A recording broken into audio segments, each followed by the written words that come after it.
my son, be strong in the grace that is in Christ Jesus. And the things that thou hast heard of me among many witnesses, the same commit to faithful men who shall be able to teach others also. Hebrews chapter 4.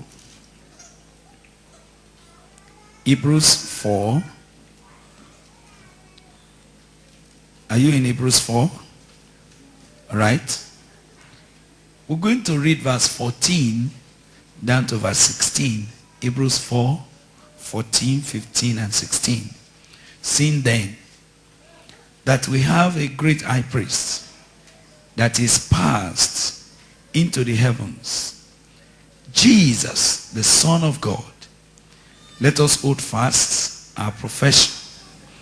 For we have not an high priest which cannot be touched with the feeling of our infirmities, but was in all points tempted, like as we are, yet without sin.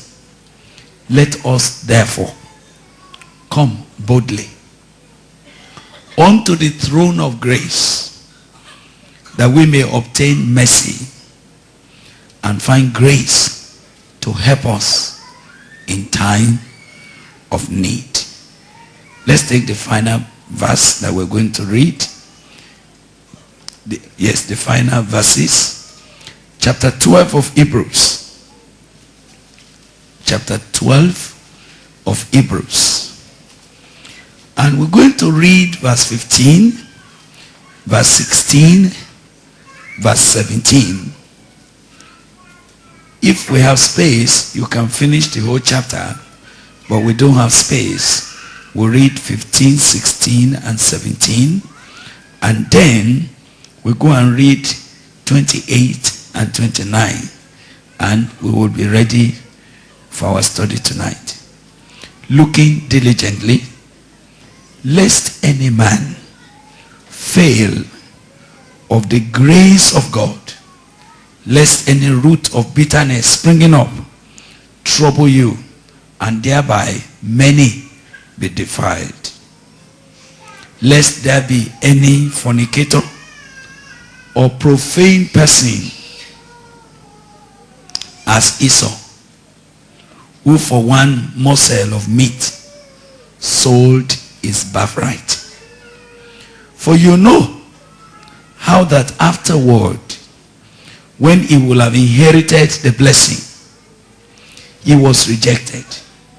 For he found no place of repentance, though he sought it carefully with tears.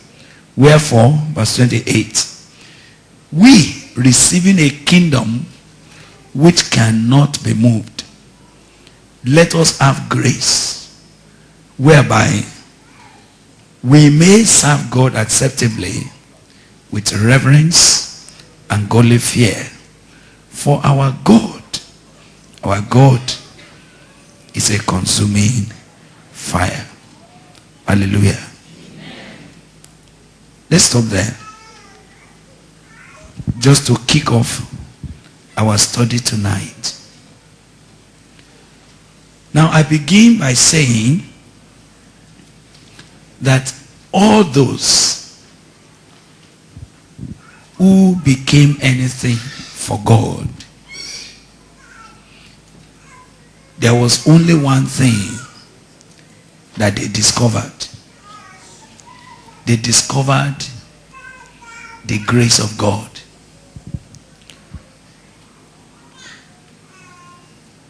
When God brings any man to himself, either from the Old Testament to the New Testament, there is one thing that is the common denominator of their lives. They found grace. When God was about to overthrow the world of Noah, and God said, it pains me that I created man. I'm going to destroy him completely. The Bible said, but Noah found grace in the sight of the Lord.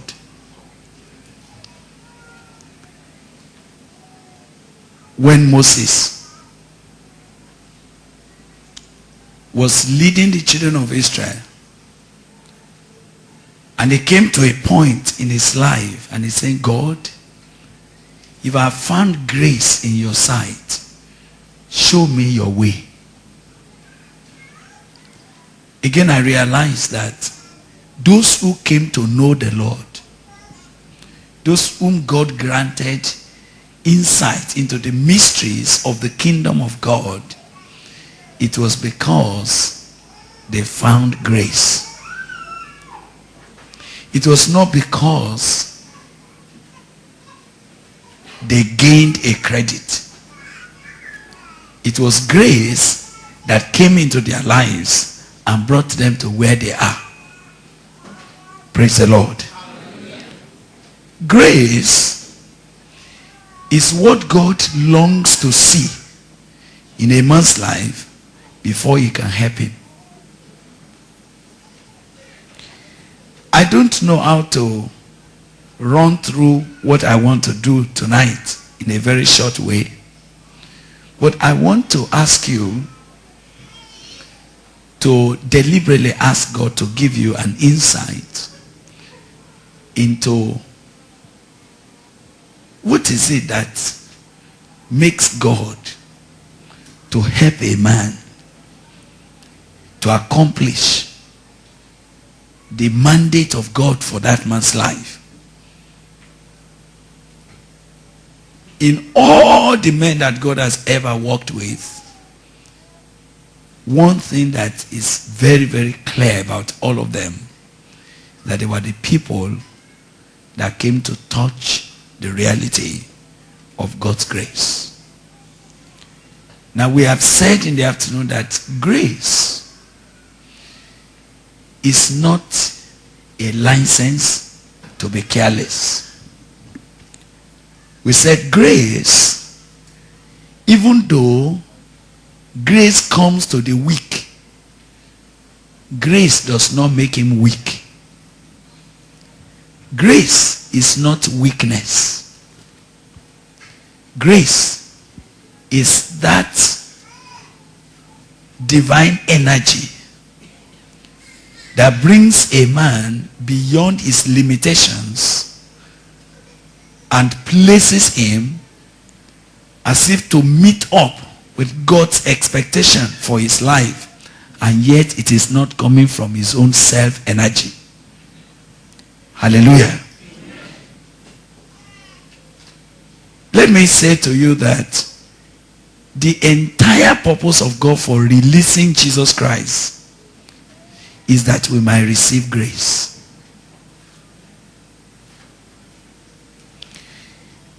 The very, very purpose of God that made Jesus Christ to lay down his life at Calvary for us is that we may transmit from the realm of human activity into the grace that is in Christ Jesus. Hallelujah. Amen. The victory that comes to any one of us is the victory that came because grace had been released. Whensoever grace comes into a man's life, two things have happened to that man. God is favorably disposed to him. Secondly, God is willing to uphold him and lift him up by his own mighty power. Hallelujah. But what I want to pursue tonight is a little further than all of this. I want to pursue, how can I tap into God's grace that is in Christ Jesus? How can I maximize it? How can I get into the best that God ordained for me to get into by the means of his grace? How will I not run for a long time in my life, struggling and yet not getting the grace of God? If I may give you very quick, little things that you are familiar with, but they are all pointing at grace. Do you remember the Bible saying, whoso finds a wife, finds what? Finds a good thing, and has done what? And has obtained favor from God. Another word for favor actually is grace. What does that imply? That it is not beauty that gives you a right wife. Most beautiful ladies never get correct husbands. Oh, why are you laughing?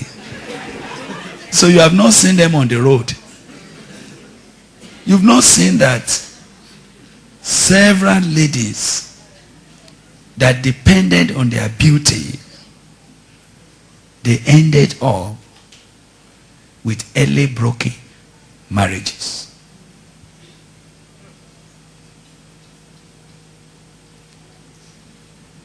But some of you understand what I'm saying.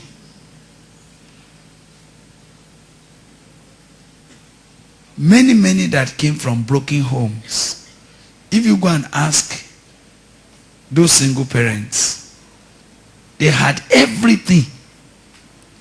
If it is academics, they did have. If it is intelligence, they were very intelligent.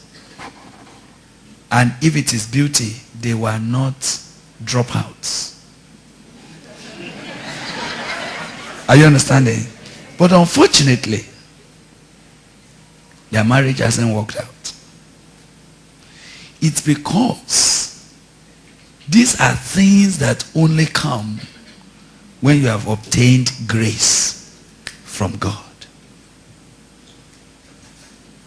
These are things that you will not get unless you know how to get to the place where grace is released into a man's life.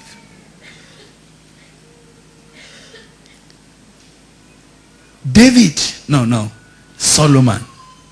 And you know Solomon was very, very, very rich.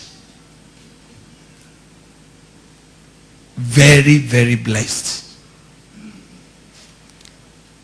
There was nothing that he needed in life that he did not have. In fact, Solomon said, there's nothing his eyes desired that he denied it.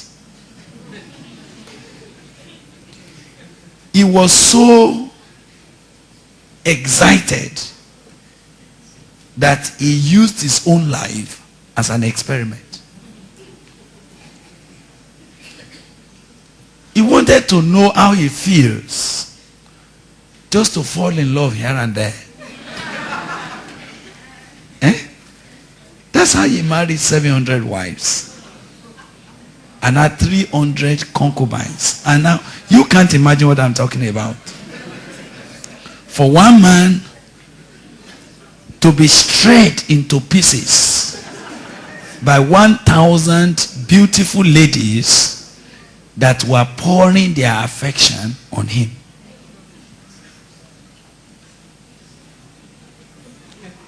He slept with women by roster. I'm sorry. I thought you want me to tell you the story of Solomon. You can imagine one man struggling to eat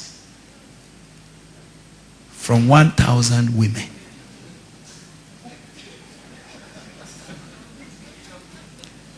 You see, it's just because you don't understand. That man was in trouble. At the end of his life, he ended a very poor man. At the end of his story, He said, everything is vanity and sorrow of heart. What was the reason? He said, one thing I have found out. He said, I discovered under the heavens that the fastest runner don't always win the race. He said, the most intelligent of persons don't always make it to the top.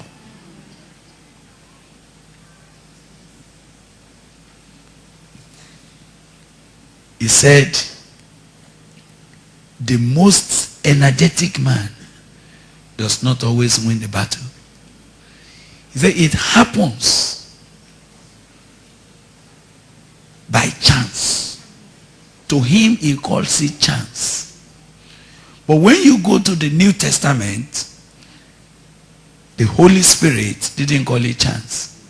The Holy Spirit said, it is not of him that runneth, nor of him that willeth, but of God that showeth mercy. He said, I will have mercy on whom I will have mercy, and I will have compassion on whom I will have compassion.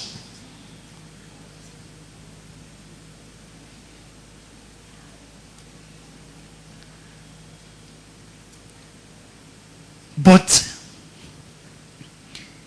maybe it takes many, many years in many people's lives to come to that conclusion. It was painful that Solomon was coming to that conclusion when he had wasted his life. The only reason why the story of Solomon did not end in a very terrible shambles is simply because God was respecting his covenant with David. In fact, God said, look, I'm going to scatter the kingdom from under your hand. I will only leave a part just because of what I promised David. Solomon died a very miserable man, even though he had all. The point is because he discovered grace late. He had spent all his years before he came to discover that the battle is not to the swift. I didn't know that for me to be able to accomplish what God wants me to do, I didn't know that I need something else more than hard work. I didn't know that I need something much more, even than being very, very serious. And I thought that if I should work hard and follow all the principles, God was bound to use me. But I realized, not too late, thank God that he grabbed me when it was necessary and said no. Suddenly I discovered that even Jesus will not be able to accomplish what God wanted him to do unless it tasted of the grace of God. So they said, even for Jesus, they said, so that by the grace of God, he might taste death for every man. I found that though he had been pronounced that he will be the priest after the order of Melchizedek, but for him to enter into that, he will have to come into the grace of God. So, why it is important to ask God to help you now. You say, I'm more particular about now. The reason is because no man will be able to accomplish the purpose of God by struggle.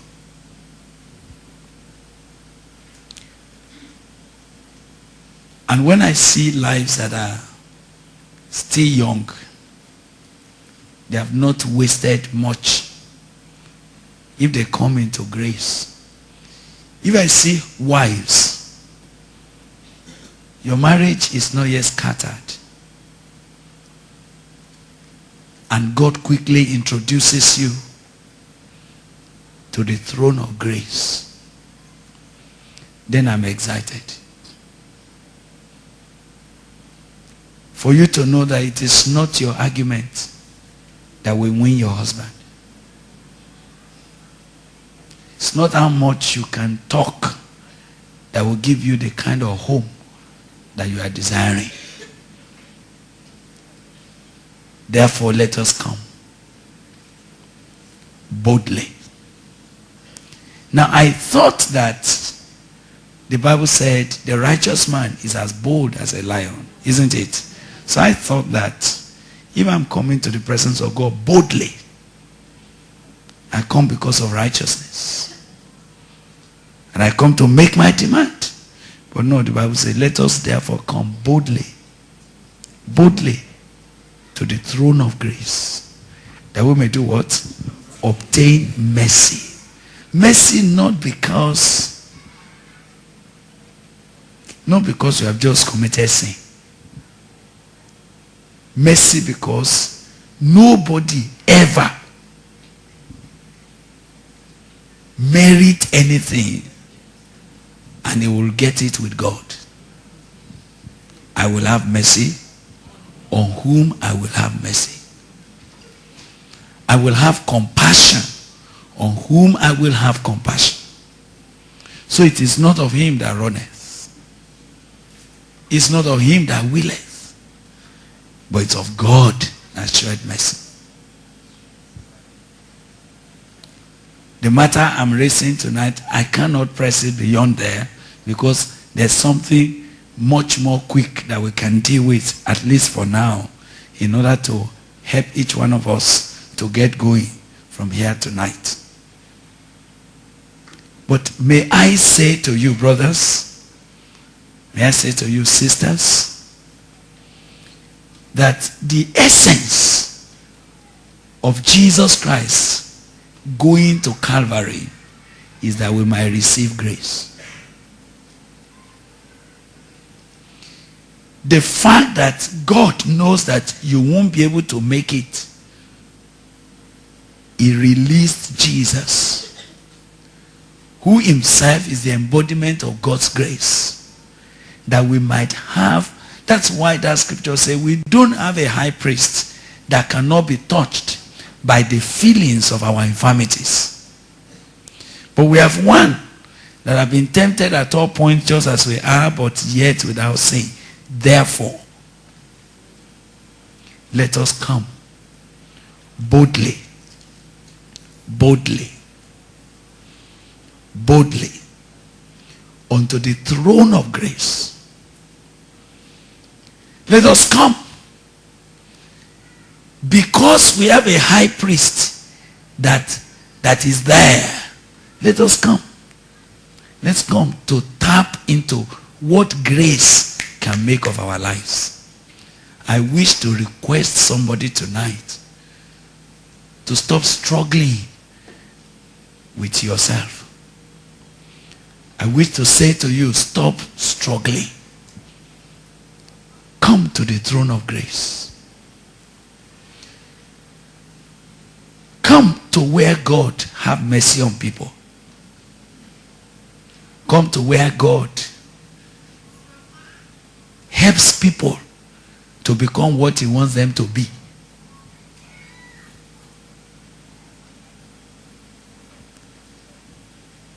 Do you know what God said in the scriptures? He says, the proud man, God knows him from afar. But what does he do? He giveth grace to the humble. I kept wondering. He didn't give gold. Thank God that I understood that grace is better than gold.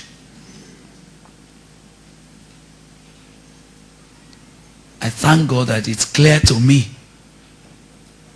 And that's why, if God will give me gold and not give me grace, I don't want. I always tell God, Lord, don't give me money because that's not important. Give me grace. Grace is more authentic than gold. Grace is more versatile than money. Grace will open doors for you where currencies of the world cannot open any door. Grace will put you in places where nothing else can locate you. Grace. Do you know that when I realized that God was placing a job ahead of me, very big, I knew that the whole of my life I won't be able to do it unless God will have mercy on me. So when I run into people, they say, oh, yes, you spoke 20 years ago. My life was changed and I've never forgotten. I just smile. They don't know. They don't know.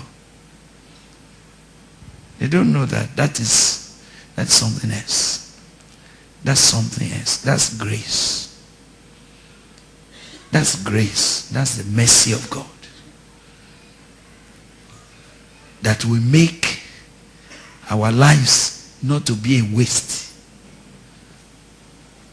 Not because we are chasing you around, but that God will give increase to something small and it will be recurrent for years. That will be grace. I wish to impress on you, brothers, that the essence, the critical essence of Jesus going to Calvary is that you might be in position to do what? To receive grace. That God might put you in a place where He can freely favor you. So, Brother Paul was instructing Timothy, before I go there, because I need to tie that. I found Paul speaking. He spoke in 1 Corinthians 15. He says, even though I'm a latecomer, a man born out of due order, but I have labored more than they all. But then you know what he said? He said, and it's not me. But what? But the grace of God that is at work in me. So, what kind of statement is this? Too technical for understanding. So grace can make a latecomer to excel. So grace can position a man beyond his senior. Now, you see, I'm not talking to those who are ambitious. Do you understand? I know that, you see, nowadays, what is very lucrative in church is all those self-motivation. You can make it. You will be this. I'm not talking of that. I'm not talking of that. I'm talking about something more serious than that. I'm talking about becoming authentic in the hand of God. I'm talking of pressing into fulfilling the reason why you were born. This has nothing to do with competing with your age mates or with your... No, that's not. It's being a man who stands where God wants him to stand.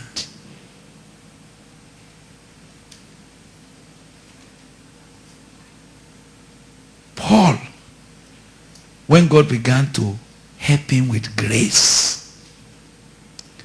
he began to break forth into things. And you know, the tendency was, as God was using him and things were happening, that he will grow beyond grace.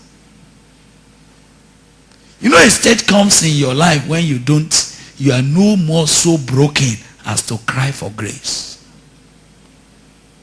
When you look back and say, oh yes, we have done this. Oh yes, we have achieved this. Oh, praise God, this has happened, that has happened.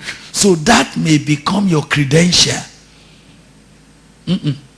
When anything else becomes your credential outside the grace of God, then you are finished.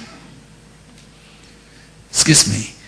You may not finish yet in the eyes of people, but once a man grows to a place where he needs no more grace, as far as God is concerned, he is finished.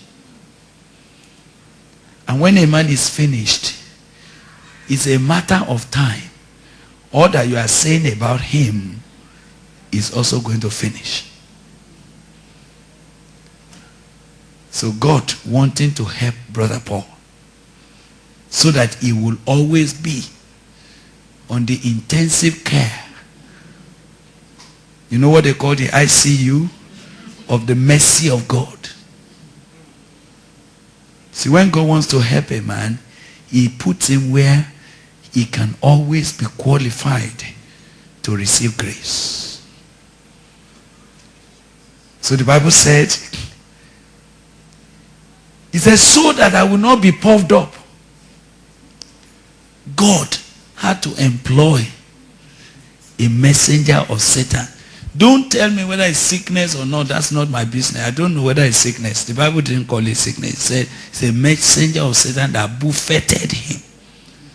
He said he prayed about this matter 3 times. And God said, don't talk to me about it again. I'm not removing it because I needed to put that in your life so that you can be an object of my grace. And my grace is sufficient for you because my power shows best in weak people. I don't know. I know none of you pray to be weak, Abby. You want to be strong.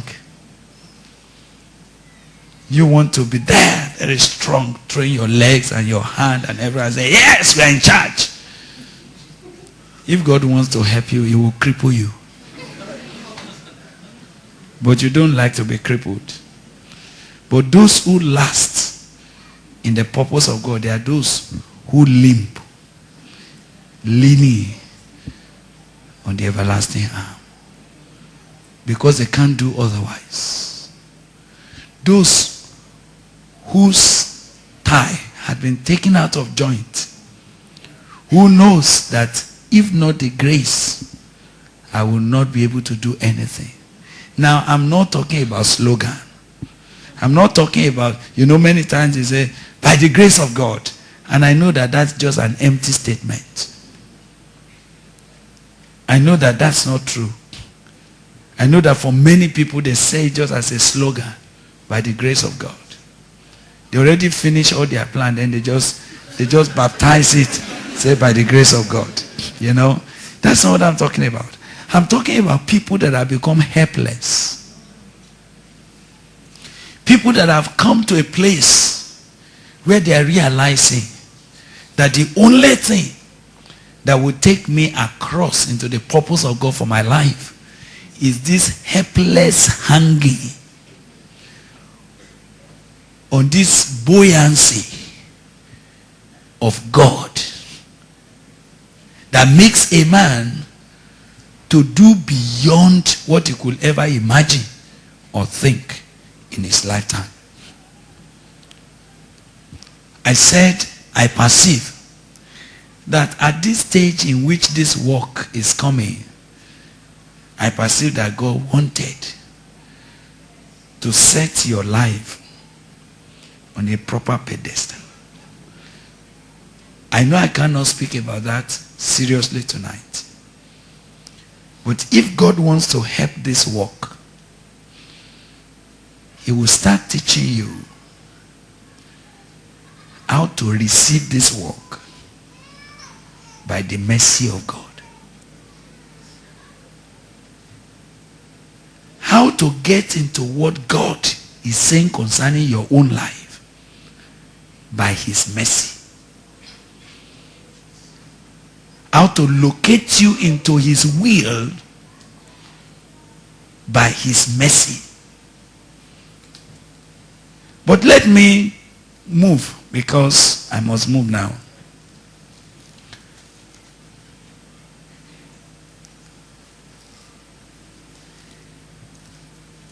Paul, towards the end of his life, writing to his son Timothy, he said, "Thou therefore, my son," did you see what he said? "Be strong." In what? In the grace that is in Christ Jesus. You see, the word "be strong" can be very misunderstood. Because your own understanding of being strong is what?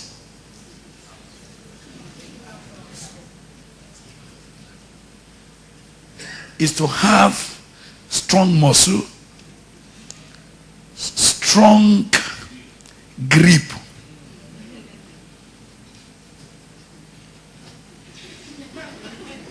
You see, that's what it means to you. But that's not what it means. Nobody can be strong like that. What this man of God is saying to this man is this. When he said, "Be strong in the grace that is in Christ Jesus," all he's saying is this: bring all that lies within you to hang on the grace that Christ provides.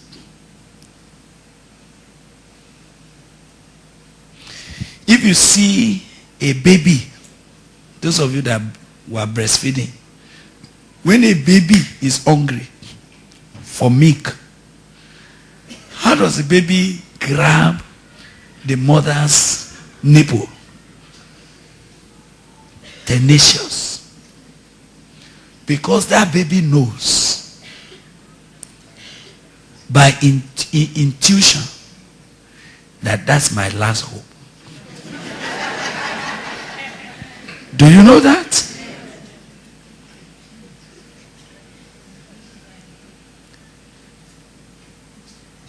The only time you see a baby playing with the mother's nipple and just toying it with her tongue is when it's no more hungry. Now, the power of sumption, ability to suck. Are you understanding? That thing that makes a man to suck from the grace that is in Christ Jesus is what we are talking about here. You can't be this until everything else in the world has disappointed you.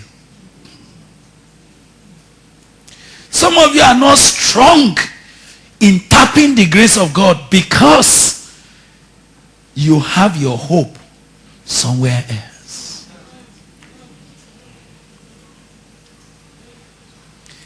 Some of you won't hang on the grace that is in Christ Jesus because you have alternatives. Those who have alternatives, they will alternate. Each time you see people dangling here, dangling here, dangling here, I know the reason. The reason is this: they have alternatives. Something that there's something they can do that will make them succeed.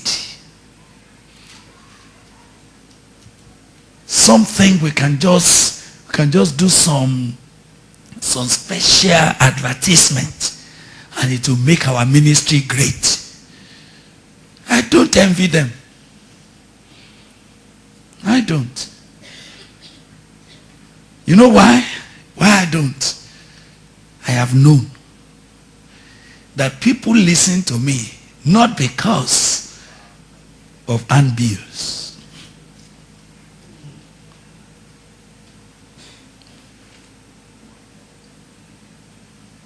Because I know. You know what I know? No man cometh to me except the Father draws him. That's what Jesus himself knows. So when you see Jesus pleading with God, he knows nobody can come to him unless the Father draws them. When I discover that, I said, all right.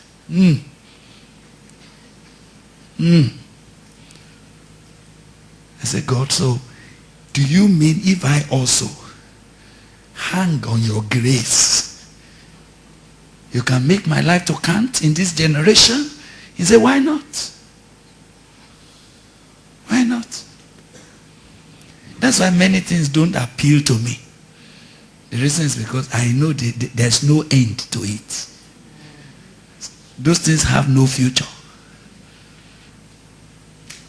They are alternatives to the grace of God. And I don't want it. My son, my daughter, be strong in the grace that is in Christ Jesus. You are not too young, are you hearing me, to begin to say, God, if you don't give me a correct husband, I may end up with one of these.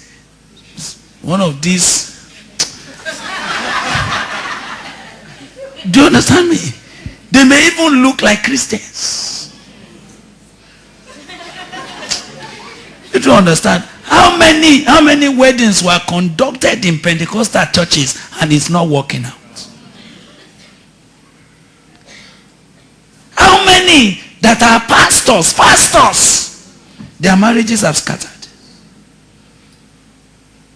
Are you depending on the way they talk? Do you know the heart of those people that are talking? No. My son, be strong. The word strong there, as far as I'm concerned, means be tenacious. Upon the grace that is in Christ Jesus. That is the currency with which God will transact business with your life. If others have alternatives, don't follow them. The truth is that they will come back with disappointments and with wounds.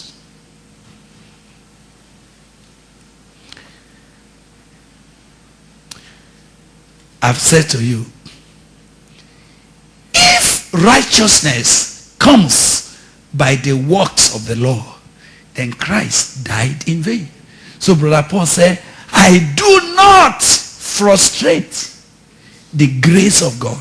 I do not make useless. I don't repudiate the grace of God. I don't make the grace of God as if it is nothing.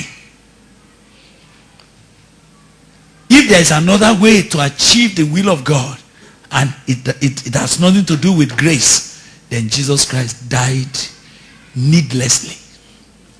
It's of no use. But God knows that there's no other way. No other way.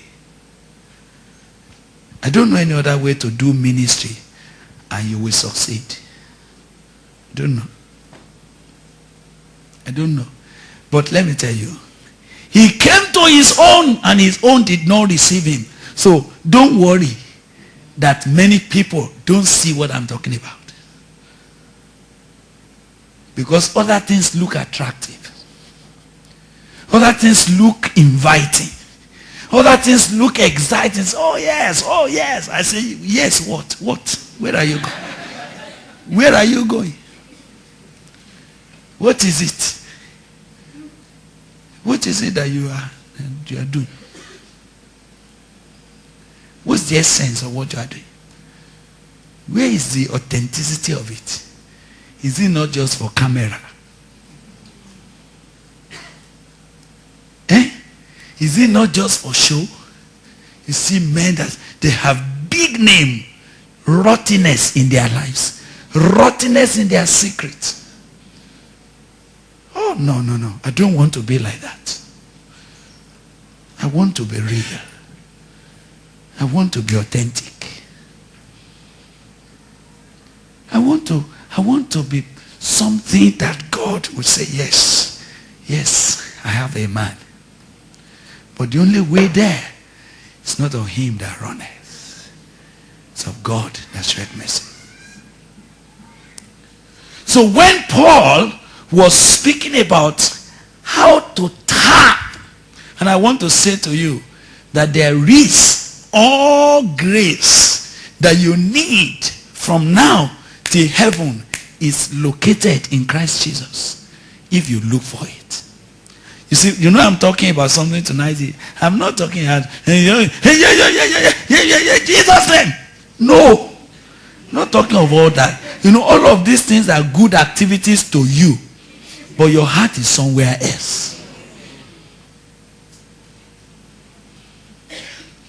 I don't see your prayer as desperate. Any day you became desperate on the grace of God, a difference will happen immediately. But many times, you just saw Jesus as one thing to add to so many other things. So as you are sitting here now, people will think that you are totally here. You are not. You are saying to yourself, well, they said in that church they pray for people. Let me go there, make I collect. But that's not your only plan. You have plans. And you're only saying, well, prayer can never be too much. That's what you are saying. How will I be able to get all that Jesus Christ died to make available to me? Because what Jesus Christ died to release to my life is something that is inexhaustible. If God wants you to be great, he will show you the way of grace. I've told you that people have misused grace because they call it as if it's an allowance to misbehave. When they see anybody who is teaching holiness, they say, we are under grace. We are not under law. What does that mean? Does grace make you a sinner? Is Jesus Christ a minister of sin? He said, you will call his name Jesus, for he shall save his people from their sins. What Jesus did you believe and did not save you from sin? What do you call that grace? Grace that pampers a sinner? That's not grace. If it is grace, it teaches you to say no to sin. It teaches you to live soberly. It teaches you to live holily. It teaches you, not when we get to heaven, in this world. And it gives you power to live like that. But I thank God that we are not of them who want to misunderstand grace. So let me not go there. I'm now talking about how can I maximize? How can I get all that Jesus died to make available for me? Many times you will read through scriptures. Paul, he's begging Christians. I beseech you, brethren, that you should not receive the grace of God in vain. Have you come across that before? He will say, and the grace of God that was poured on me was not what? In vain. That man discovered something. So grace is God's provision to position you in a place of favor where he can walk through you and walk in you both to will and to do of his own good pleasure. Be strong in the grace that is in Christ Jesus. Hallelujah. Amen. Now, but go with me. Go quickly with me. So when we come to Hebrews, you see in Hebrews, he came to that verse 16. Let us therefore come boldly to the throne of grace, that we may obtain mercy, that we may find grace to help in times of need. Let us come boldly. Let us come how? Boldly to the throne of grace. Let's come to the place where we can obtain mercy and find grace to help us in time of need. He said, because the priest that we now have, and I thank God for our priest, Jesus, is not the one that cannot be touched with the feelings of your infirmities. Do you know he feels the way you feel? Do you know that Jesus knows how you are feeling, sir? Do you know that he understands your language?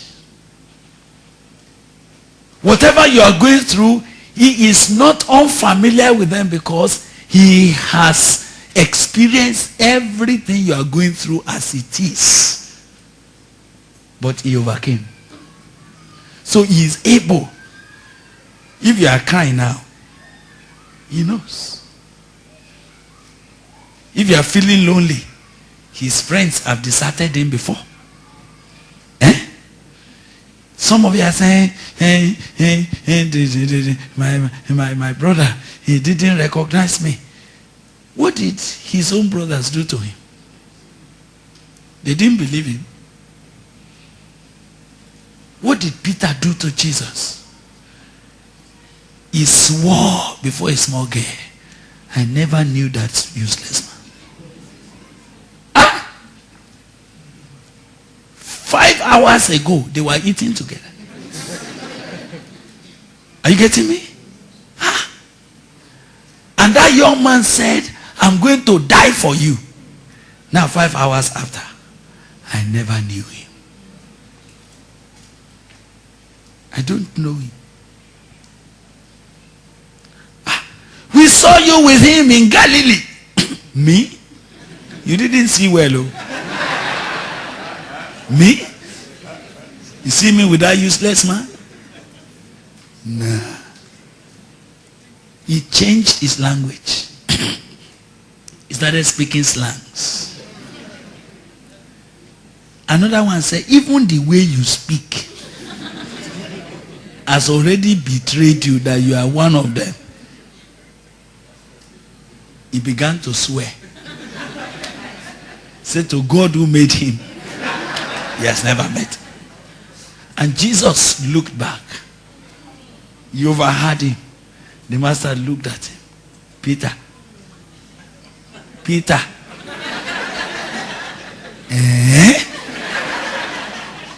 He couldn't stand. He ran out to go and weep. But he has denied his Lord.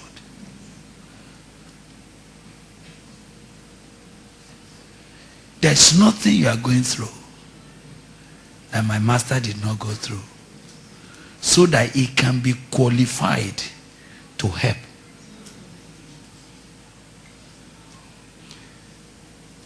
After Jesus Christ went to the cross, the truth is that you have no reason to go to hell. I have no reason to misbehave. Because there's nothing that is happening to me that is strange to him. And he said, come and take grace to live right. So why Hebrews was pressing, let us therefore come boldly to the throne of grace that we may obtain mercy and find grace to help us in time of need. By the time you come now to chapter 12, the Holy Spirit, you know, I just found that this issue of grace, it ran throughout. It's like an issue that if we are able to understand that what is it that will make a man to be successful. So he said, looking diligently in chapter 12 verse 15. Lest what? 12:15. Oh, he's putting up there for us. Looking diligently, lest any man do what? Fail of the grace of God. Other version will say, lest any man fall short or come short of the grace of God. Lest any man fail of the grace of God. Lest any root of bitterness springing up trouble you, and thereby many be defiled. Lest there be any fornicator or profane person as Esau, who for one morsel of meat sold his birthright. For you know that afterward, when he will have inherited the blessing, he was rejected. He found no place of repentance. Let's spend a few minutes here before we leave, because I'm going to conclude on this. What is the cry of God? That he's saying, be diligent, looking diligently, so that you don't fail of what? Of the grace of God. So that you don't come short of what God had made available for you. Sister, brother, I wish to share with you, if I can, that what we paying God is that grace was wasted. Do you understand? It is not that you are a sinner that pained God. Are you hearing me? That is not what is the matter. You know why? He knew that you are a sinner. That's why Jesus died, to make grace available to you. For you now to fail, not to maximize the grace that is in Christ Jesus, that will be the pain. Do you get me, sir? To fail, not to maximize the grace that has been made available, that is the pain. In fact, the Bible says it's like you are crucifying Jesus the second time. That's how painful it is. Excuse me. Yes, terrible sinner. That's okay. For such men, for such women, Jesus died. It's not a news that you're a sinner. Anybody you see in the kingdom of God today, they were once upon a time sinners saved by grace. Are you hearing me? Oh, you see, my life was bad, terrible. Mary Magdalene was a very terrible woman. 7 demons were struggling inside that woman alone. But grace transformed her, and she became the first preacher of resurrection. that demons are troubling you is not the question. The question is that you did not receive the grace that is in Christ Jesus. Are you hearing me? So he said, looking diligently. And I want to ask you, will you check very clearly in your life? Have I maximized all the opportunities that the grace of God is making available to me? Am I employing the grace of God to be correct? Or am I taking it for granted? The Bible said, lest there be any fornicator or profane person as Esau. Now, when I come to that passage, I have always continued to wonder. Do you know why? I don't know how many people have read the Bible since this was written.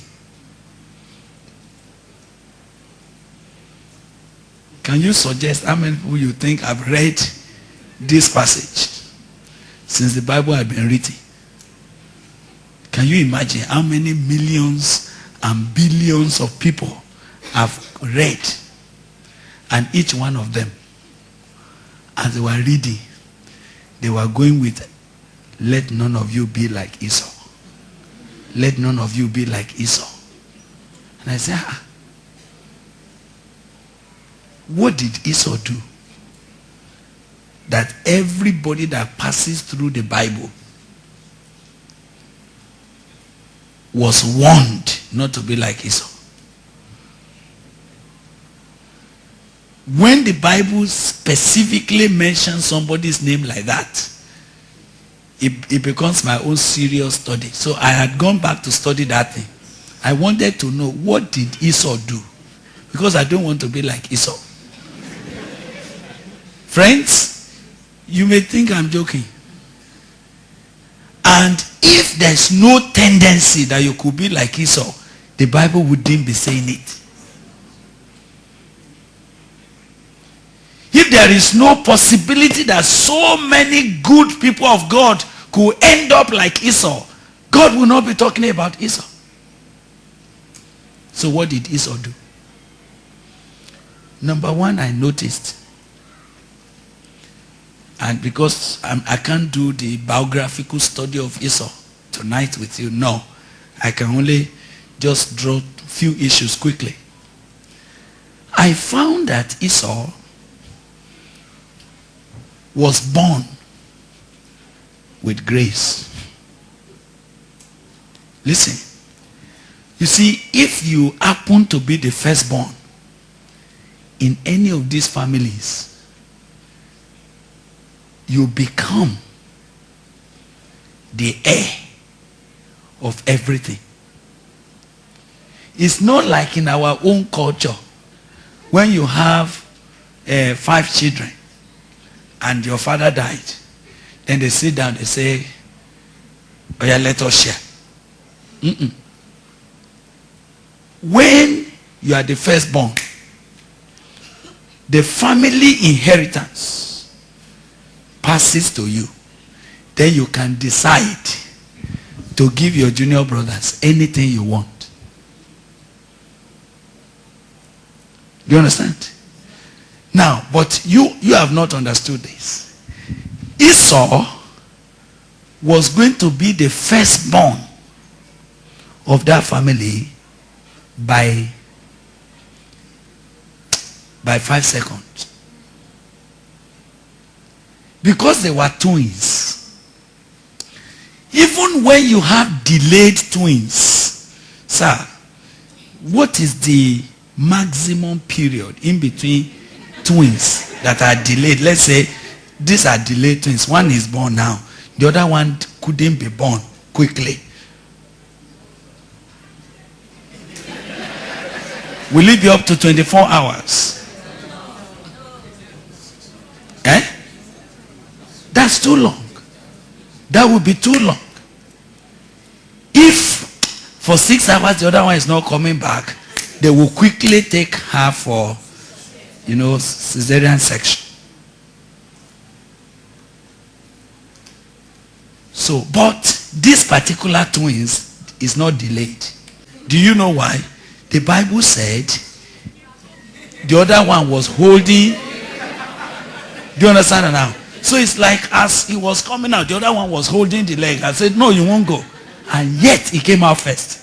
So for coming out 5 seconds earlier than Jacob, he was forever the senior brother. So let me ask you, what did he do to become the senior brother? Nothing. Grace. Grace. And that would have made him forever to inherit Abraham, to inherit Isaac.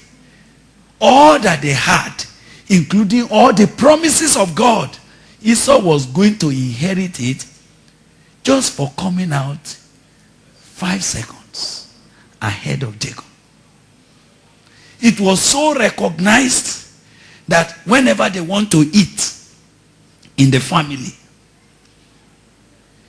you know what they said? They said, Esau, take your own and give your junior brother whatever you wanted. It was not easy. I know you, these children say, no. But that was what birthright meant. That was why it's a bone of contention. That was why Jacob was eagerly looking for it. Because it means a lot. But look at a man who had it, not by any work. He didn't value it. Excuse me. What are you doing with those things that falls on your lap by the grace of God?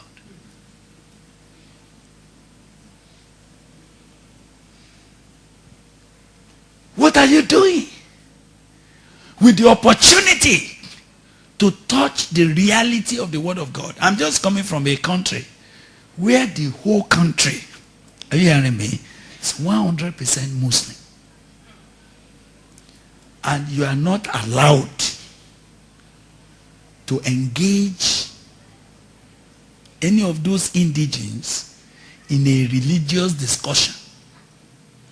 If you offer him Bible, he was told to shred it into pieces in your presence because it's against the law. Are you getting me? Sunday was not recognized. People went to work from Saturday. And I'm saying, was it the fault of the people that were born into that country if they go to hell? They were never given a chance. They were not allowed to even hear.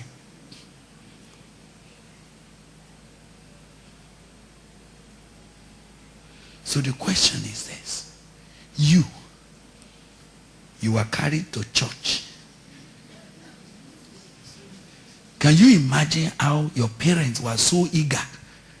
They will carry you in the car because they want you to be here. If there's a Bible club, you see your parents, they bring you. They will even give you biscuits so that you can be in the Bible club. Do you understand what I'm saying? If you see them, they will buy you all the Christian music. They say, hey, listen to this. I don't understand. It's all right. I'm not begrudging you. I thank God for where you were born. But be careful that you are not like Esau. Listen, Esau was born into a family. Listen, his grandfather, Abraham, was a shepherd. This man was so rich that 318 persons, men, we don't count their wives, ate every day from his table. Do you understand what I'm talking about? That every day, 318 persons. Imagine that, look at this congregation now.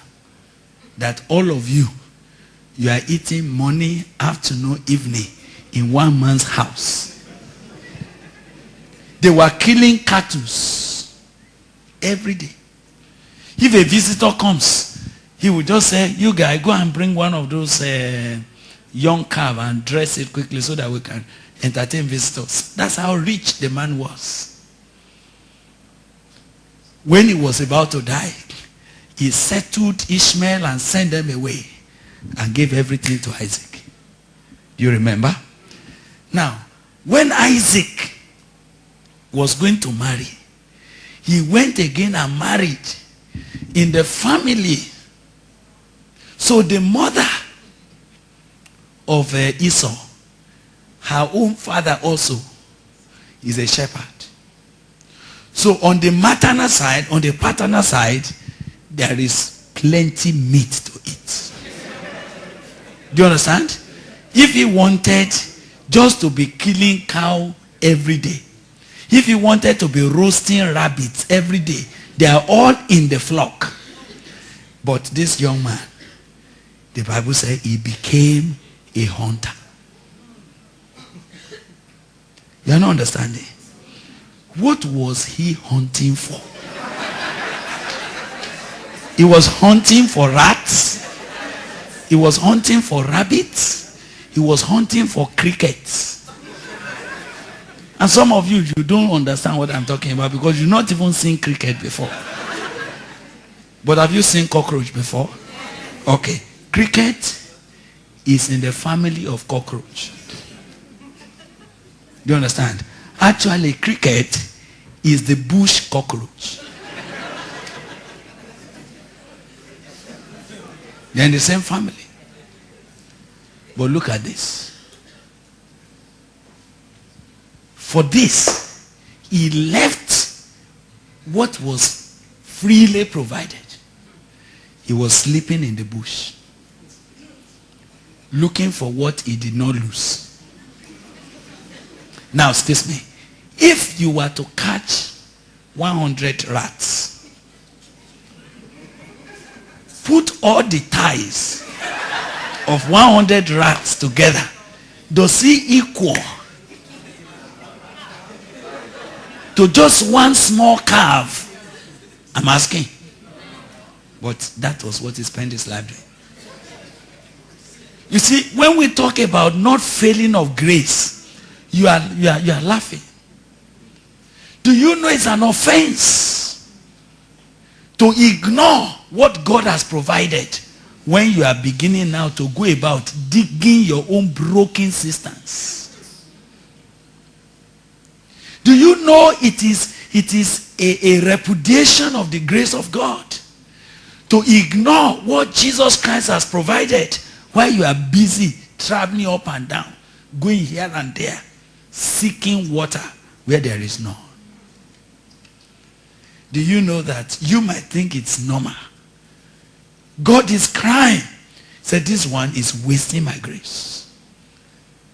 Esau left all those wonderful provisions. He's running up and down in the bush. Do you know why I'm telling you this? Even when Isaac said he wanted to eat meat. And he called him. He said, Esau, prepare for me a savory meat before I die, that I may bless you. Where did he go? He went into the bush. Now, Jacob, that brought the savory meat, and the man ate and blessed him. Are you hearing me? Where did he get it from? He got it from the compound.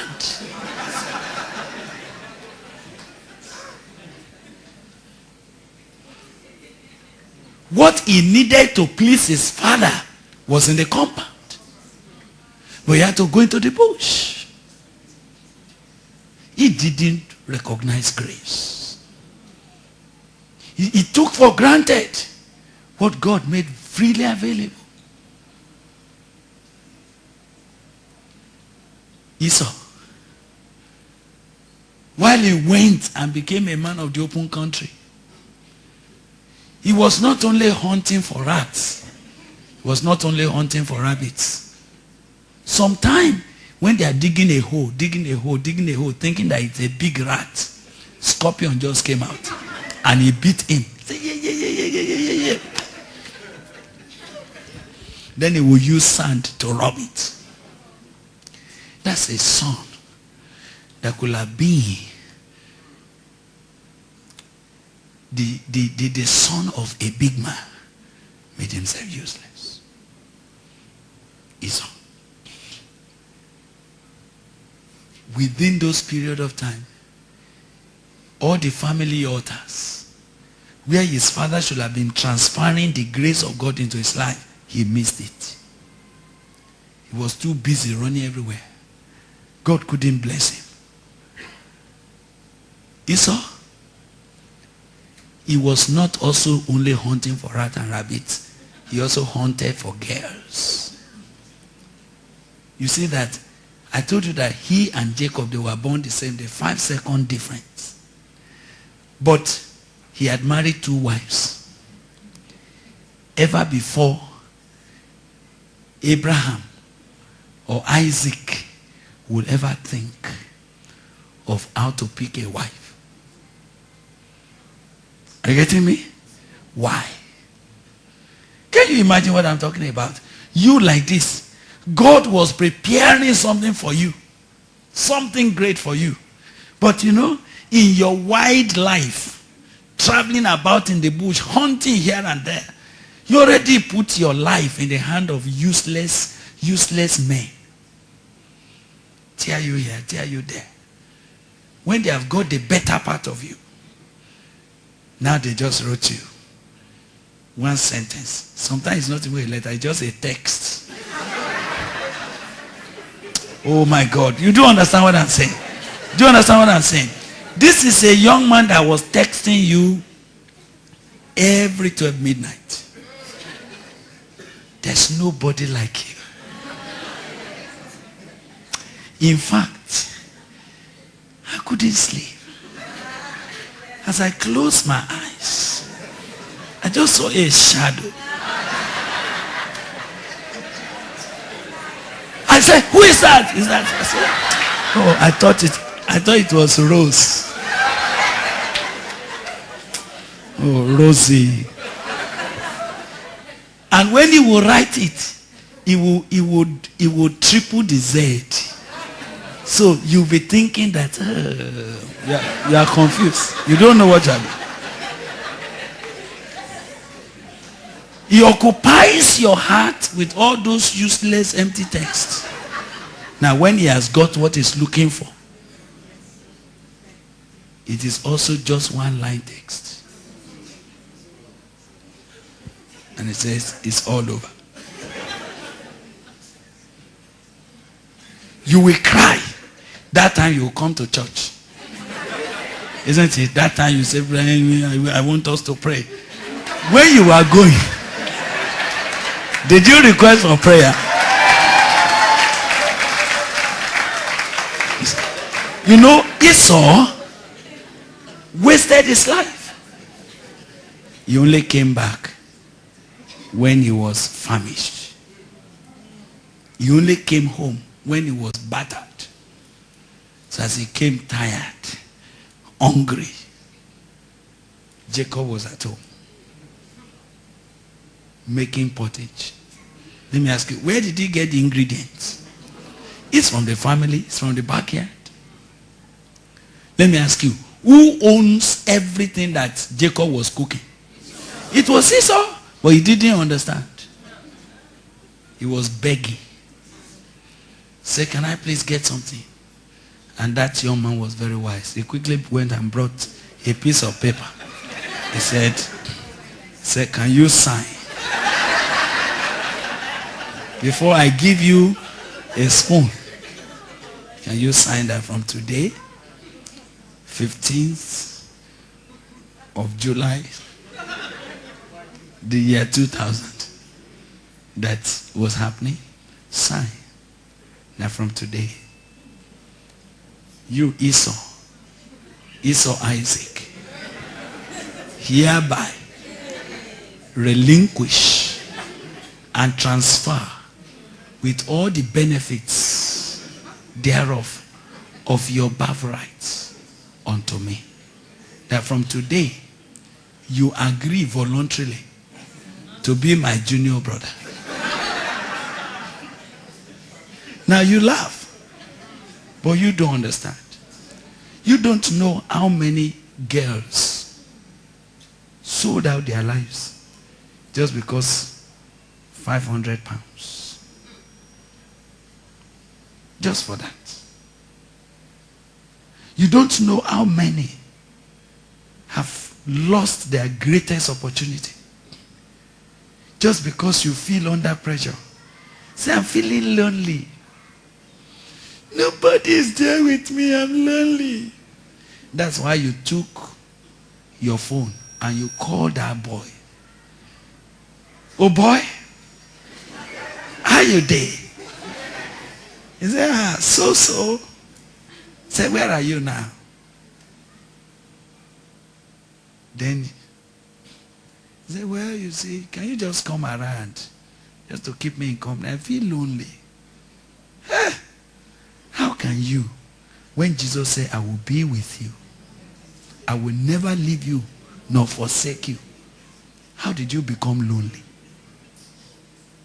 If not that you forgot your birthright. How did you become so lonely? And what will you get from the company of a useless boy? What do you get? Unfortunately, Esau said, I'm hungry. What is my birthright to me? Let's just finish it. And the young man said, no, before we finish it, I want you to sign. So, okay, bring the paper, make I just sign for you, Joe. And he signed. And as he was signing, Jacob was handing over to him a spoon. That's what the Bible called it. A spoon of pottage. Another version call it a mess. I don't know why the Bible used such words. A mess. It's a mess. Just a mess. And he took it. And off, he exchanged his birthright. And the Bible said, he ate and he went his way. That's how he treated his birthright lightly. If some of you know what God wants you to become tomorrow, how can you, my brother, how can you waste your life? How can? If some of you know the glorious place that heaven was planning for you, even on earth, how can you agree to be a second wife? How can? What is he going to give you? It pains me a lot that young men are here and they just do arranged marriage because you are a citizen. He said, don't mind my wife. Don't mind my wife. She doesn't know what she's doing. Let's just go on. Only for you to enter. And the son, his son, just arrives and says, who is this one? You know you can't follow him home. They will kick you out. And so, you are educated, but foolish. You have opportunity to be great. You wreck yourself. Esau failed the grace of God because he took it for granted. As we stop and pray, the reason why I spend time here is because it says, for you know how that afterward, can I tell you there's an afterward? Tell somebody there's an afterward. To every step you take in life, there's an afterward. All your decisions, they have an afterward. If you take a right decision today, there's an afterward. If you take a wrong decision now, there's an afterword. If there is no hereafter, I will have said do anything you like. But there's an afterword. You know, I don't know how to tell you. I wish I could bring people, senior people, who read their lives when they were like you, to come and tell the story. It will have been something else. For someone to stand there and say, look, I'm now 60. But I don't want your life to be like mine. He said, why? Because when I was 16, when I was 19, when I was 21, I took a wrong step. There's nothing I can do with my own again. But let me advise you not to waste your own. I wish such people will volunteer. But they are too ashamed to tell the story. You see them, they are just going around. You know, sometimes you think those people you see on the television, they are correct. No. This is window dressing. Window dressing. I was preaching some time ago in Ghana, and a young lady came to me and said, Uncle, I am disappointed. I said, about what? Then she started saying, there was this preacher on the television that she loves, and his wife. But that yesterday, it was announced that their marriage had been dissolved. And that this one said they are not compatible. This one said they have been struggling for years. She said, I'm disappointed. I said, you, did you have appointment with them? You see, how can you be disappointed where you have no appointment? You see, it is only where you have appointment that you can have disappointment. So I'm asking, did you have any appointment with them? Do you know them? You know what they were doing before? Have you ever known where they are coming from? These are people that they could finish fighting in the bedroom. Then they come on the radio. Hallelujah! Glory! Because you don't know them. That's why you are excited. Excited about hypocrites. It's because you don't know how to look at people. If you look at people, those that are not laughing, they are not laughing. But you will see. If you look very well, you will see. You see that these are dramatists. There's nothing in their lives. In fact, they are doing that thing as a cover-up. She said, oh, they are my hero. I said, sorry. You missed it. You missed it. Did God introduce them to you? He said, this is my beloved son in whom I'm well pleased. Hear him. Did he introduce that man to you? Did he introduce that lady? No. Esau spoiled his life. Afterward, when he now wanted the blessing, did you see that he wanted the blessing? He said, my father, is there not one single blessing in your mouth? Baba said, nothing. Everything that is good, I have given it to Jacob. In fact, I have already made him your master. I have already strengthened him with corn and bread. I have already called all the blessings of heaven to follow him.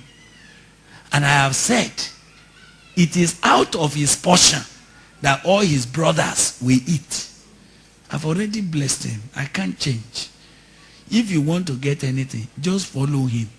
Be begging him so that I can give you something. Ha! He did like this. He did like this. He said, no way is there. If you can't follow him, then you will dwell in the wilderness. He said, even if there's one blessing in your mouth, please announce it. When Isaac began to open his mouth, it was terrible cause. I was wishing that I could pull him and say, run away, run. Don't stay here, because what this man is saying is not a blessing. There's no blessing in his mouth anymore. He sought for it with tears. Couldn't find it. That's why today, there's nothing you can know about Esau apart from this Bible verse. This is the only remembrance of Esau. A negative testimony. That's what he made his life. He was born with grace.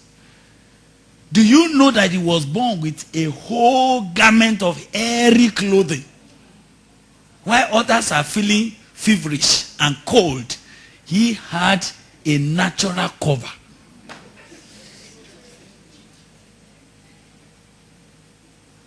Unfortunately, made himself useless. Why am I talking to you? You have the tendency to fail of the grace of God. You have the tendency to find yourself running around in the bush, missing the point. You have the tendency. I see preachers, they have tendency to always go around in the bush. Young people, they're always having the tendency until when everything is spoiled, then they come back. They come back when we can't do anything again. I went to preach somewhere. I was preaching in a wedding. Oh, professor's daughter. And as I was speaking, when we finished, one man came to meet me. Where were you in 1942 when I got married? He was talking to me in 1985. 43 years. He said, I wish I met you and I heard you preaching this message. My marriage would not have scattered. Now look at me at my age. I'm still cooking for myself. No wife. All my children have rebelled against me. What do I do now? Honestly, I looked at that man. I didn't know what to tell him. I looked at him, I said, well, I don't know what to tell you, but what remains now is to prepare for heaven. You don't understand. Do you know why I'm talking to you guys here? There are some other people that, I preach everywhere. I preach to old people, I preach to anywhere, I preach every church. God has helped me, I'm preaching everywhere. But when I'm preaching to old people, I'm just packaging them for heaven. Do you understand? Honest, what can you do now? Somebody is now 70. He has scattered his marriage. What can we do? Do you know that all we need to do is to stand with him, pray with him, assure him and say, brother, set your on things eternal, that's all. And make sure you don't miss it again until you see the Lord. That's encouragement. It's good. But you like this, you have life. You have years ahead of you. You have opportunity to set your own hereafter.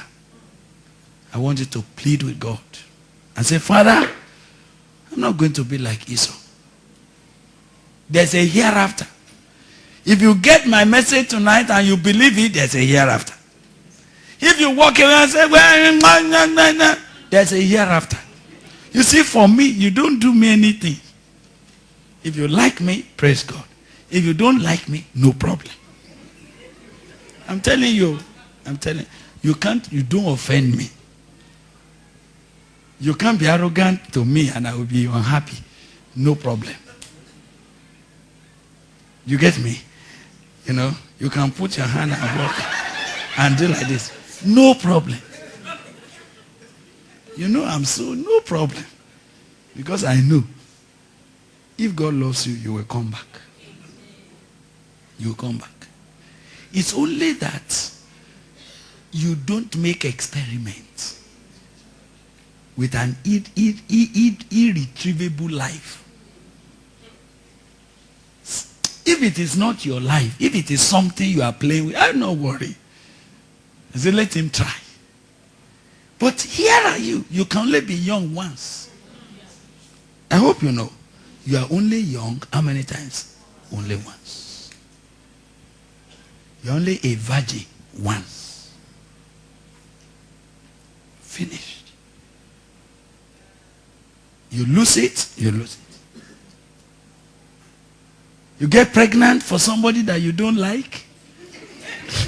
It's your business. And when you get pregnant, such babies, they refuse to be aborted. You will try, the thing will be there. You will deliver that baby and he'll be looking at you like this. Babies that you can't trace their fathers. What do you want to do with that now? There's a hereafter. As we call on God tonight, he says, since we are receiving a kingdom that cannot be moved. You see, what God offers you is not temporary.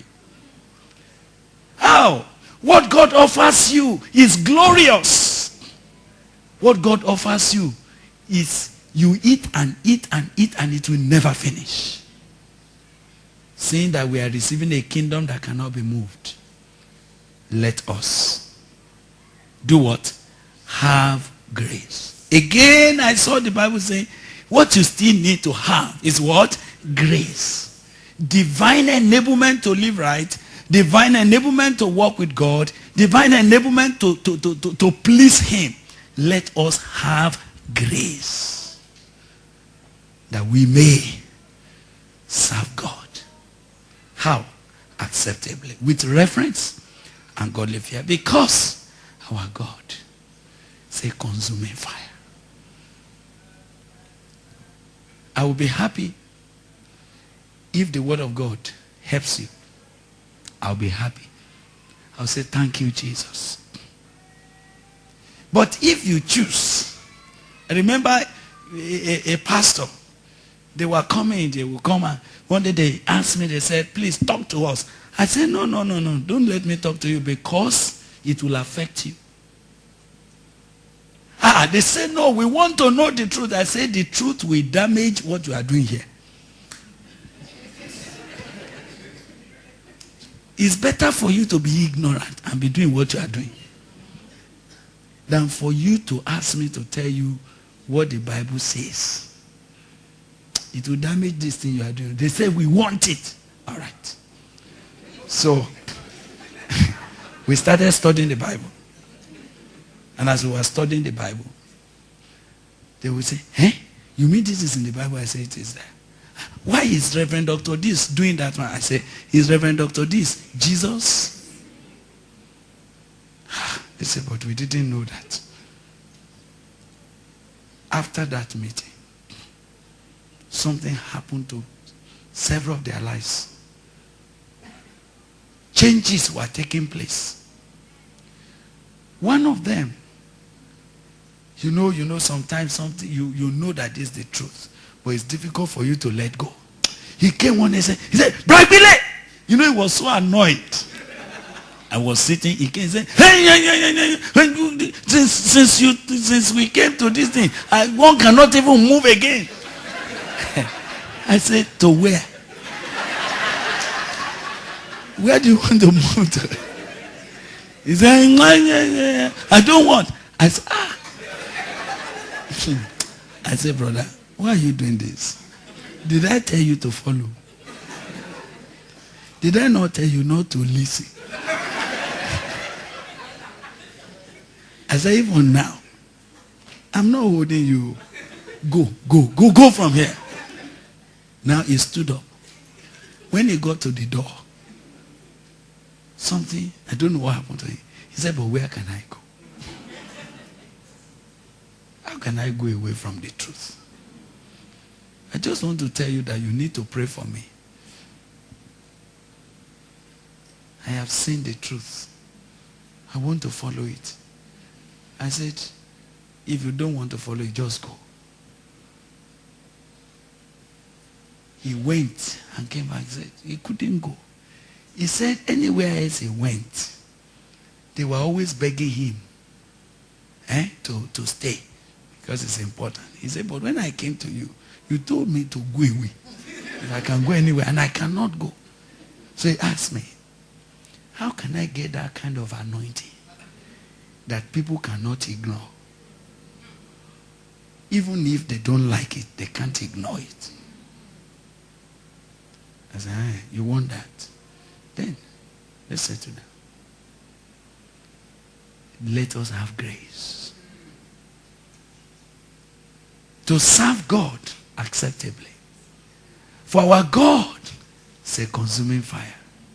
Our God is not a joke. There is a hereafter for whatever decision you take. Hereafter. I took some decisions years ago. There's a hereafter I'm walking into with them now. And even now, I'm taking more decisions. Because I want the hereafter of my life to be higher than what I am today. I don't want to fail of the grace of God. I don't want to become history in my own lifetime. I don't want them to say, when Bro Ghile used to. No. Not when I'm alive. No. I'm determined to tap into the grace. What is available in Christ, I don't want to miss it. You know, the last time I'm talking to this church, I was talking to you about running to win. You remember? You remember I was tired, but I was standing here for hours. Because I said, I felt in my spirit that you must win. It's important for you to win. It's important for you to end well. It's important for you not to look afterward and say, I wished. No. That will not happen to you. In the name of Jesus. Tapping into God's grace. My son, be strong in the grace that is in Christ Jesus. Be strong. Lay hold of what Jesus Christ had made available because of his death. Don't let it go. That brother finished his own life. Nothing to say about Esau. He made a wrong choice. Dinah, you remember Dinah, made a wrong choice. You don't know where she is today. Judas Iscariot made a wrong choice. Finished. So many people like that. But there are yet others who chose well. And we talk about them today. You will be one of them. Amen. I want to finally say, grace is available for you. And even at the end of that chapter, it still says, let us have grace. You go to chapter 13, it says, it's better for the heart to be established with grace than diverse meats. Grace, like grace alone, is all I plead for. Grace to serve you aright, Lord. Grace to love you more. Grace, you know, when I saw grace, it became my song. Lord, grace to serve you aright. Grace and your grace alone. And there's grace for you. There's grace for you. If you want to be right, there's grace for you. If you want to be what God wants to do, there's grace for you. Oh, there's grace for you. I'm talking to people here, and you may think I'm just talking to this little church. No, I'm talking to a generation. Because some of you, by the grace of God, when you will have stepped into what God wants you to be, you will be sitting over thousands. Your life will be influencing several hundreds of thousands. I may have gone to heaven that I may have gone home. When I finish my course, and the Lord will call me and say, come over, go and rest. I will have left the baton in some of your hands. And you will run with it. And we will sit up there watching how you will run. You know, people are sitting there now. One day I was about to give up. Oh, because people saying you are preaching differently. I said, God, why is it that this road is narrow? You know, I said, God, what is this? Then, as I was praying, as if I heard a voice calling me, say, Bro Ghile, have you not read my own story? Have you not read? Is that not why they wrote my story for you? We are waiting for you. Don't disappoint us. Ah! Oh, I jumped up again. I said, Father, I have chosen the way. I have chosen the way. I have chosen the way of Calvary. I have chosen the way, and I have chosen the way. I have chosen the way of Calvary. I renewed my spirit. I said, God, so people like Paul, people like Daniel, people like Joseph, they are the ones I'm going to sit with. They are my own mates. They are the ones that I'm going to walk with, and they are waiting eagerly for me. And they're saying, bro, no, not in your own generation must you fail. I said, Lord, help me. I want to end well. That's why grace is one thing I pray that you will tap into. Grace will see you through. Do you think we should ask God tonight? Say, Lord, I'm not going to be Esau. I'm not going to end like Demas. I'm not ending like Judas Iscariot. I have no portion with all such who went backward. Lord, I want to press on with you. I want to maximize what Jesus went to the cross to collect for me. Lord, help me. Let's pray together.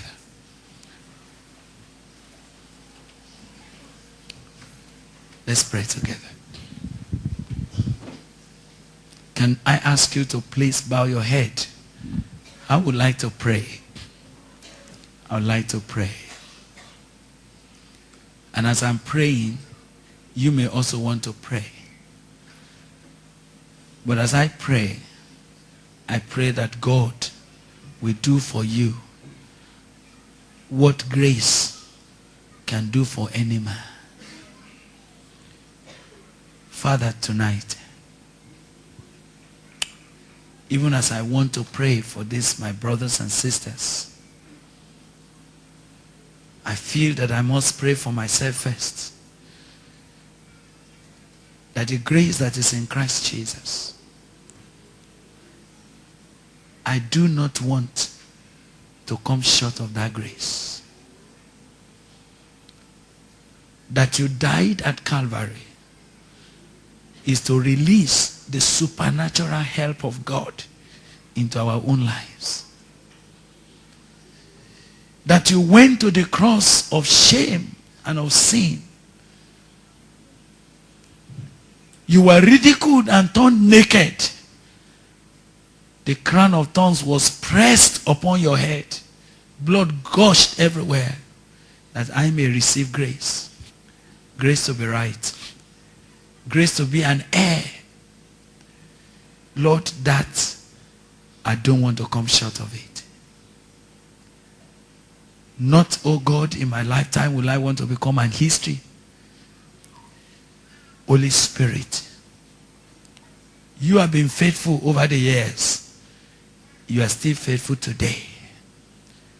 No man that put his faith and his confidence in you will be put to shame. Thank you that you are giving us a chance to speak to you tonight for this congregation. Please move in this meeting. Move, Lord, in this meeting. Move from heart to heart. Move from row to row. Some are getting advanced in years. Some are just stepping into life. And you came to speak to us. Some of us, we have walked with you for a while, and we're at the brink of another beginning. And you are saying, take my grace. Some are at the point of making a choice. And you are confronting us that, yes, what to choose is what I have provided for you. Holy Spirit, please move in this meeting. You know, Lord, I'm asking you to do beyond what we can see tonight. I want you, Lord, to do something eternal. I want you, Father, to do something that in 20 years, we will meet some of these people and they will remember this meeting. And they say, that's the meeting that set me on course.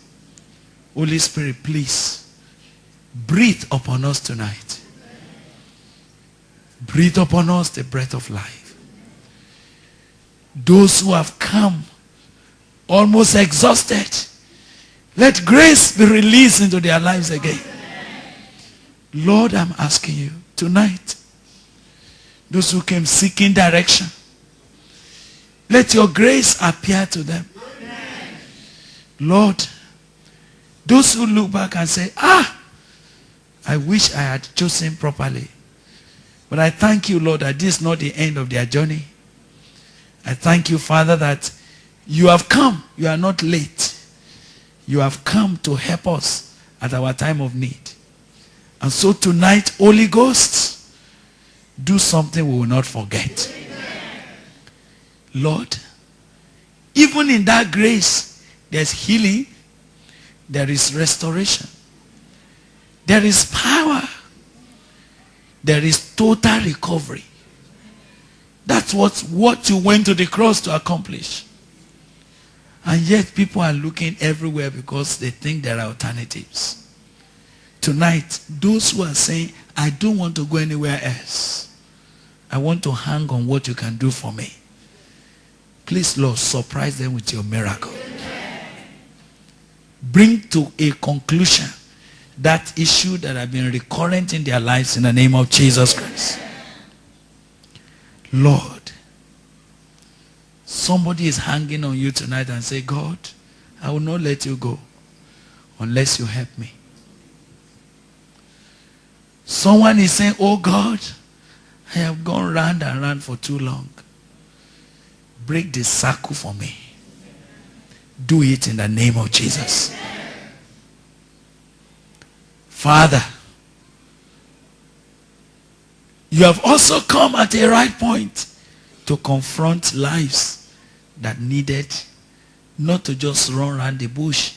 You just want to show them the way they will go. Lord, we thank you for that.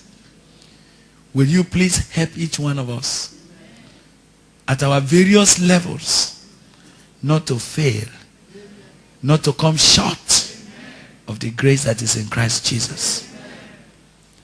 Thank you.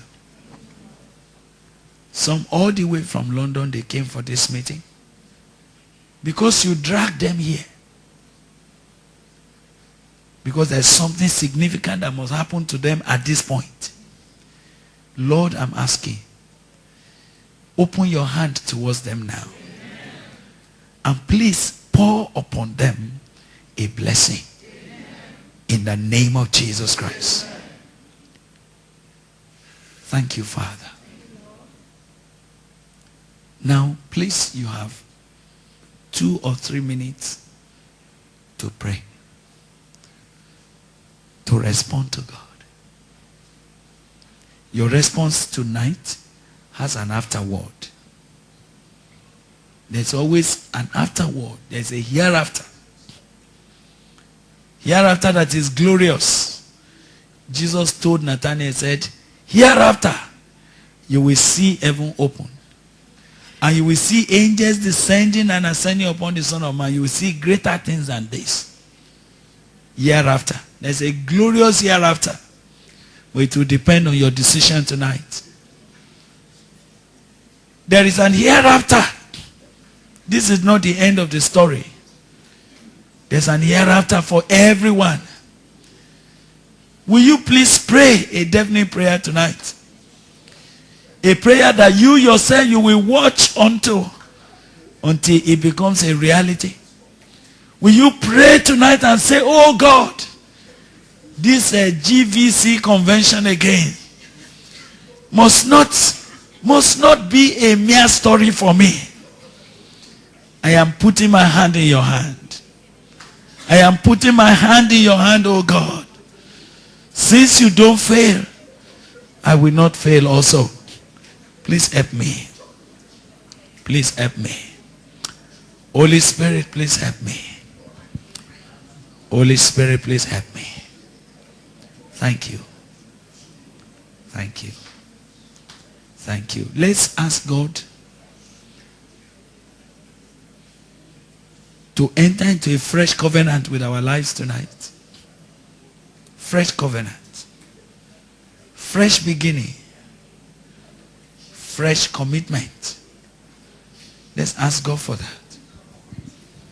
Let's ask God for that. In the morning, we had an opportunity of praying for people whom the Lord particularly said, you've got to take a decision to connect with me.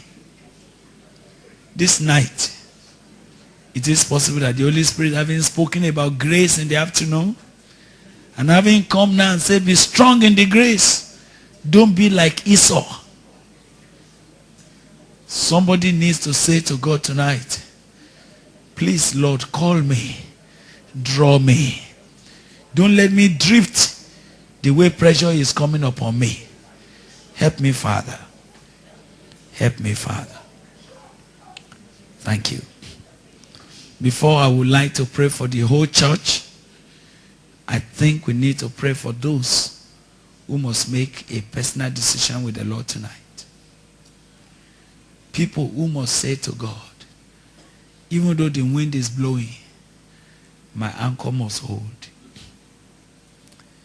Even though I'm under the pressure to compromise, I don't want a hereafter with tears. I want to obey the Lord. I want to walk with you, Lord. I want you to help me. Where are you? You sense that tonight, let's commit you to God. It's possible that you are just thinking, maybe I missed it. You have not missed it. The years ahead of you are much more than what is behind. So God can make it right even now. Thank you. Can I request such persons to stretch forth their right hand to God and say, God, I don't know how else you will help me, but I want to put my hand in your hand. I want my life totally. I don't want to be Esau. I've been given so many opportunities. I don't want to lose it. Thank you, brother. Thank you, sister. Thank you. I don't want anything to drift me.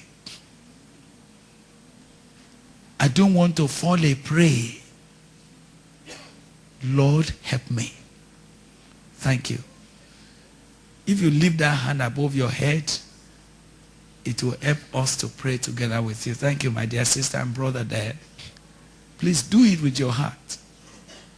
It's possible that you didn't even plan to come for this convention, but the Spirit of God just said you must be there. This may be the reason why heaven is sending for you. Don't miss the opportunity to make it right. Thank you, sir. Thank you. Please lift it above your head and let us stand with you today and say, God, this meeting must be a turning point. It's possible that you've been going from one meeting to another. You've gone to other churches. But today, God just said, go there. I have a word for you. And the Spirit of God is speaking to you the way he has done. Don't resist him. Thank you. Thank you. Can I request you So please stand on your feet. Thank you. Do you intend to make that decision? Please stand up. Let's pray.